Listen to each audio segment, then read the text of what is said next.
عبء على الصدر، سعال ناشف، حله كتير بسيط بمكونين. يعطيكم العافية. معكم كمال الحموي بفيديو جديد ووصفة جديدة.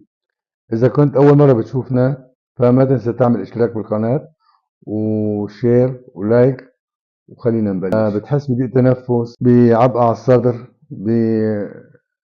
بسعال ناشف، حله كتير بسيط بمكونين هن ورق الغار والليمون.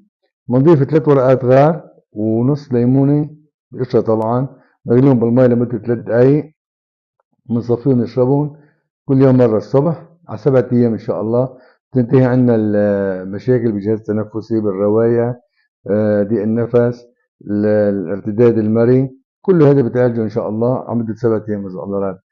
ورق الغار له فوائد كتير طبعا للرجيم، لتخفيف الوزن، وبساعد على امتصاص المواد اللازم تمتصها من الغذاء، وبساعد على عملية الهضم.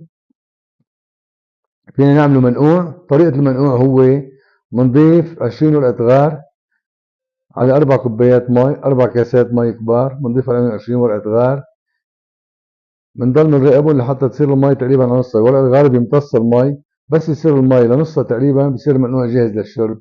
بنضبه بالثلاجة أو بالبراد، وبنصير نشرب منه كل يوم صبح ومساء صبح ومساء. هذا المنقوع بيساعدنا تخفيف الوزن بشكل رهيب، وبيساعدنا على تحسين عملية الهضم، وبيساعد على الرياحة بالأخذ النفس وبالهاي، وبيقوي عضلة القلب.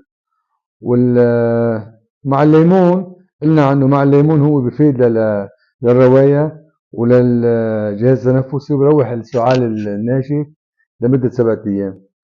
هذا كل شيء، ويعطيكم ألف عافية.